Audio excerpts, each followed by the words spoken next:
Hello and welcome. The topic today with the editorial of Hindu is the second chair. The second chair, it refers to the second man of an organization next to the boss, someone next to the boss, someone next to the head. Let us see how does this topic span out in the passage. But first, the words that have been used in the passage. The first is the second chair. It means that next, the man next to the boss. Convention has two meanings. One meaning says that it refers to a seminar, and the second meaning says that it refers to a usual practice that has been in use in normal course, in use under normal course from a long time. The next is less of a lapse. What is less of a lapse? A lapse is a lapse. What is less than that? It has a special meaning. It means something which is intentional and is not a lapse. Something not a lapse, but looking like a lapse is intentional. Not according to spatial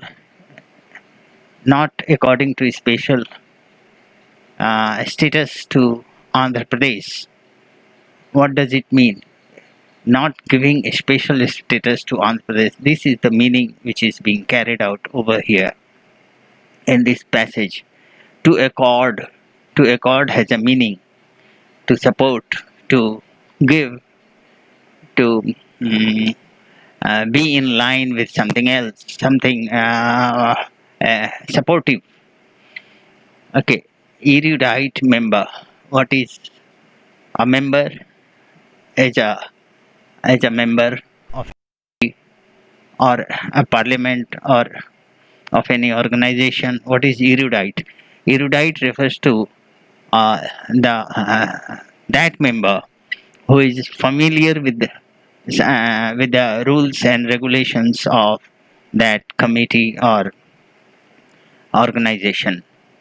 So erudite refers to a member familiar with the subject.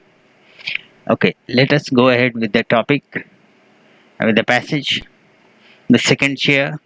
Convention of electing the deputy speaker from the opposition should be upheld. Now it says that there is a practice of electing deputy speaker from opposition, not from the ruling party, and this should go as normal as it was done in the past. This is what the subtopic says. So why election of deputy speaker has come to limelight? We'll have to see it. More than a year after 17th Lok Sabha was constituted, the constitutionally mandated post of deputy speaker is lying vacant. Okay, ever since after formation of the new government, the post of deputy speaker is lying vacant. No one has been appointed. Now it is mandatory post. It is a compulsory post. It is required constitutionally. It cannot remain vacant. But it is vacant in the present case.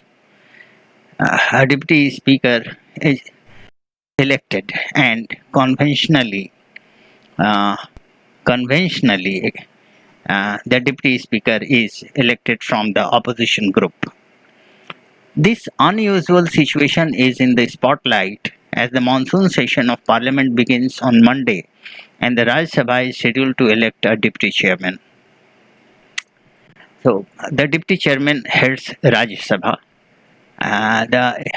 The deputy speaker heads Rajya Sabha, and the speaker heads Lok Sabha. So these are the two constitutional provisions.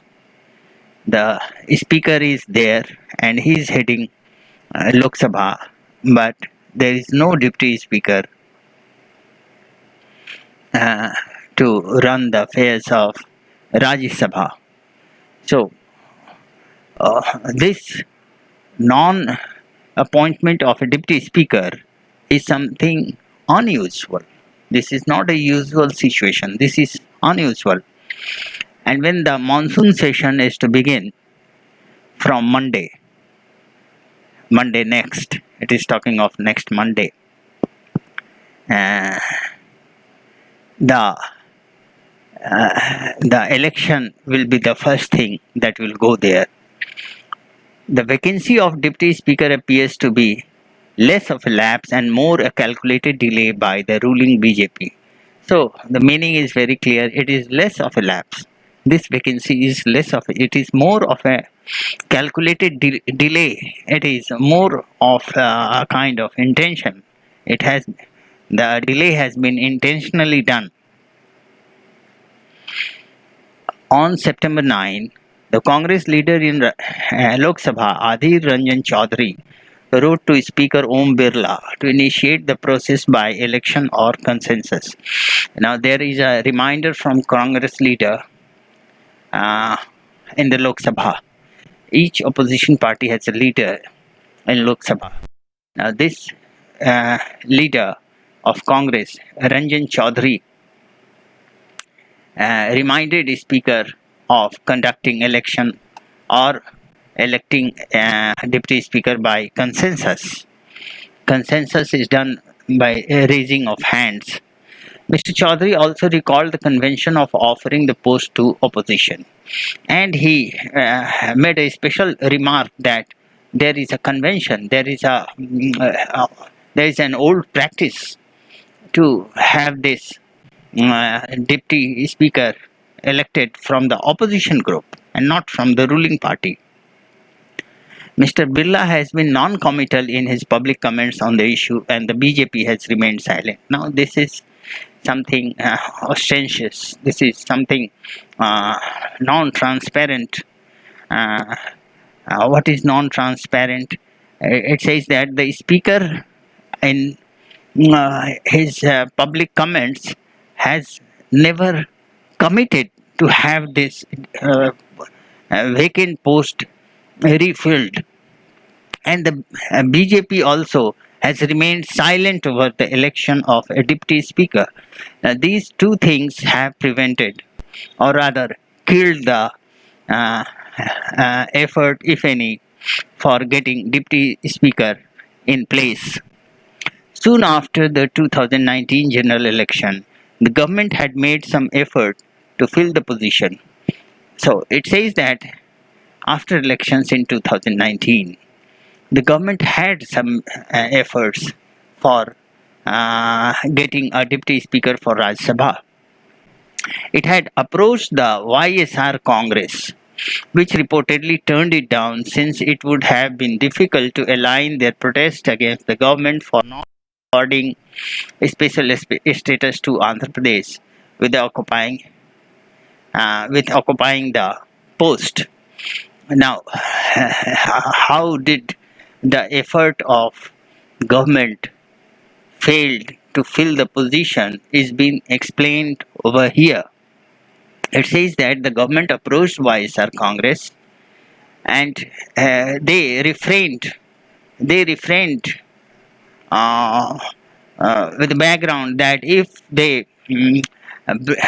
they cause this post to be filled, then they will lose the opportunity of getting a special status to Andhra Pradesh, which was much in requirement by them, which was much required by them. While the Congress has been forceful in raising the issue, other opposition parties have been less enthusiastic. It says that the Congress has been forceful in its effort to have the deputy speaker elected for Rajya Sabha, but other opposition leaders see the leadership of Lok Sabha and Rajya Sabha has different mathematics. Lok Sabha, in case of Lok Sabha, we have BJP in uh, in a happy majority, and so normally the BJP rule the things in Lok Sabha. In this case, it says that no doubt Congress has been forceful to have a deputy speaker, but other opposition leaders are not so enthusiastic in getting a deputy speaker for Rajya Sabha. In the Rajya Sabha, the JDU's Harivansh, who has been re-elected in the House, is seeking re-election as deputy chairman as the ruling combines candidate. Now, this is ruling candidate. This JDU's Harivansh belongs to the BJP group. He does not belong to BJP, but he belongs to the ruling group, and there is an effort that he is willing to be re-elected as deputy chairman as ruling combined candidate. This is away from the convention. He had defeated Congress leader B.K. Hari Prasad 125 by 105 votes in elections in August 2018. So he won the elections from a margin of 20 votes in August 2018 and was re-elected as a member of Rajya Sabha. The ruling combine, despite not having a simple majority, has managed to win crucial votes several times over the past in upper house. Now, upper house is Rajya Sabha. So it says that the ruling combine, the group of ruling parties, that includes other parties also along with BJP being the main party.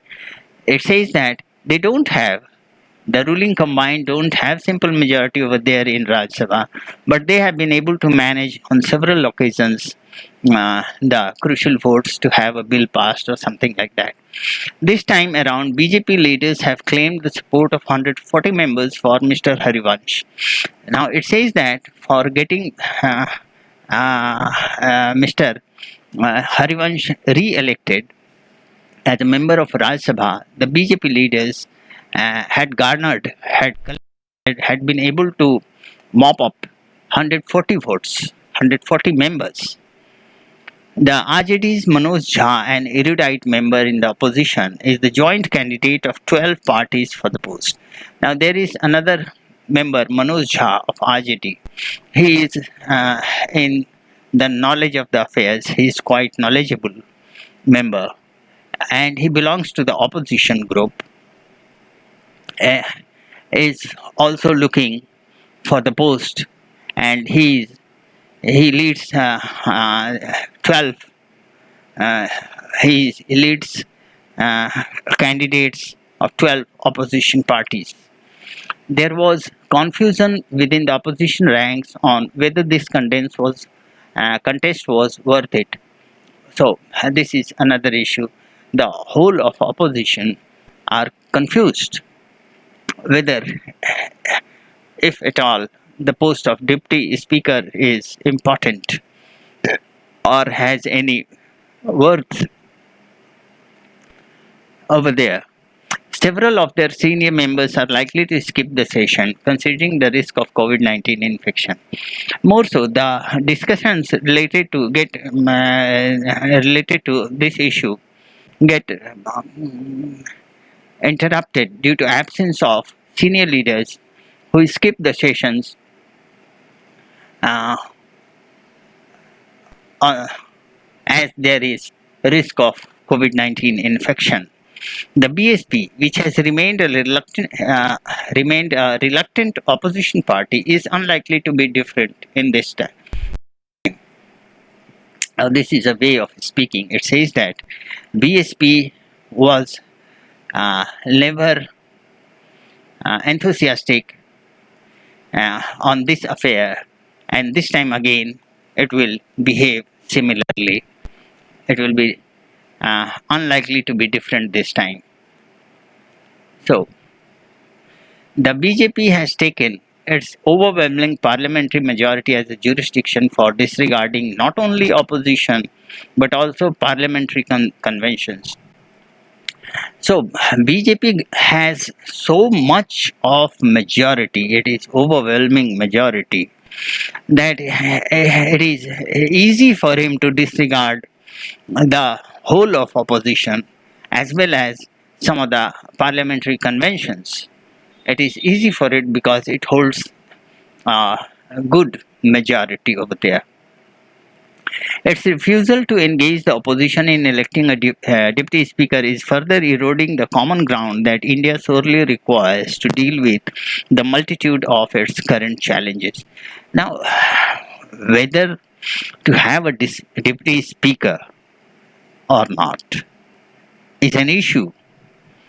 If you do not have a deputy speaker, you virtually erode the democracy of India, and that becomes that counts along with other challenges that the country is facing today. So it is a kind of sore, it is a kind of injury to the democracy, and requires uh, to be dealt with patience and perseverance. The BJP's the BJP's preeminence has also devastated the opposition, which is struggling to muster an united response. Now, this is one more thing to find attention over here. The BJP is quite eminent over there in parliament, and their eminence has devastated the opposition. The opposition are so much destroyed that they are not even able to unite for or to work together coherent and united response. They are not able to give one voice, their opinion in one voice. Election by consensus of an opposition MP as deputy speaker of Lok Sabha will be a course correction. So whatsoever going on till date, if there is an election of deputy speaker in Lok Sabha, it will correct everything. This is what it says. This is the suggestion of the author against a big complaint which is coming up as a sore, as a sore. It is a sore. It is not a happy thing.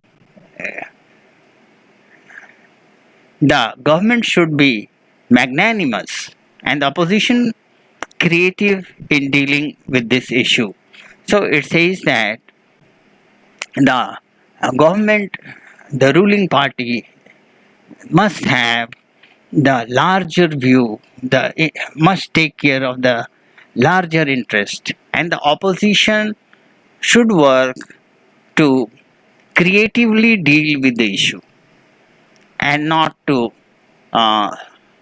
not to voice confusions or divided opinions. They must be coherent and have one voice. So, with this, I close for today. Thank you. Like it and subscribe this channel. Thank you.